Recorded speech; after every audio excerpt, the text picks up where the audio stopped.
Alright, today I'm working with my brother Ryan, another martial artist that I've been working with since almost the beginning of my martial arts career. So, we spar a lot together, we work a lot together, and today I'm going to use him to talk about stance selection and how to choose your stance based on distance.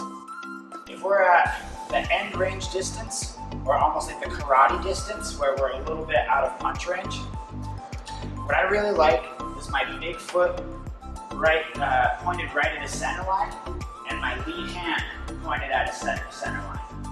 So that if he comes in, I have that straight line to him, and I can control distance with my lead hand. Right? If I'm looking for my backside, my power shots, I still have them. Right? Okay, so key points: foot pointed at a center line, hand pointed at a center line, stance almost extended here a little bit. I almost want him to think that I'm almost blinding him with my lead fist. He doesn't really get to see what's going on. Alright, so the reason I do this is because at this outside distance, the game is this. The game is a fencing game. It's in and out. If me and Ryan are fighting, here we can't reach each other. We're just a little bit out of range. So if I sidestep, nothing changed. We still can't hit each other. But if I step in, now all of a sudden we're in striking range and we're out of striking range. So the game is this in and out.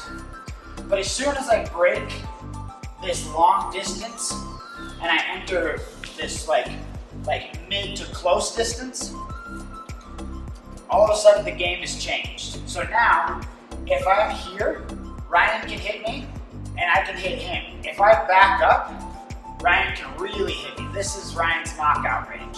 So if I do this motion, I have to clear Ryan's knockout range. And if he's quick with his hands, I'm gonna eat at least a couple of shots. So when I'm in this range, what I'm gonna do is I'm gonna take my foot, I'm gonna step it out, I'm gonna take my back foot and step it out. So now I'm much more square. And I'm gonna focus on keeping Ryan in between my hips. The reason I do this is because the game has changed from this in and out game to a rotational game. So here Ryan's dangerous, here Ryan's dangerous. Here's Ryan's dangerous, here he can't hit me. Right? Same thing if I go the other way. Here he can't hit me.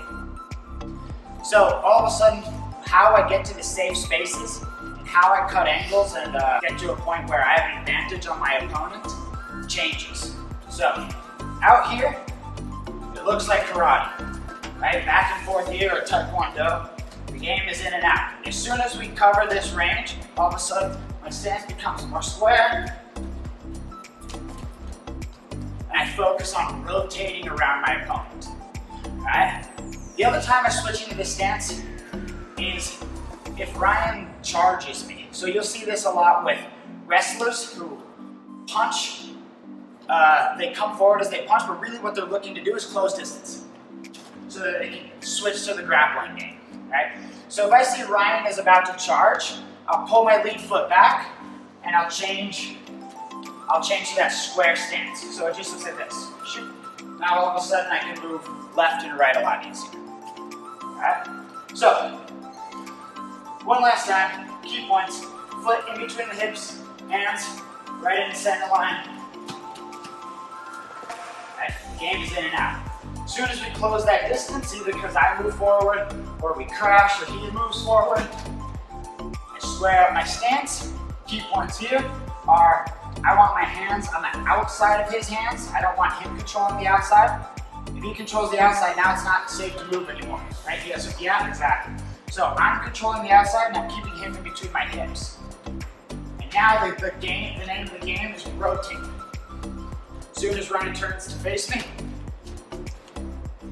we're rotating on one shoulder to the other. And that's stance selection based on distance.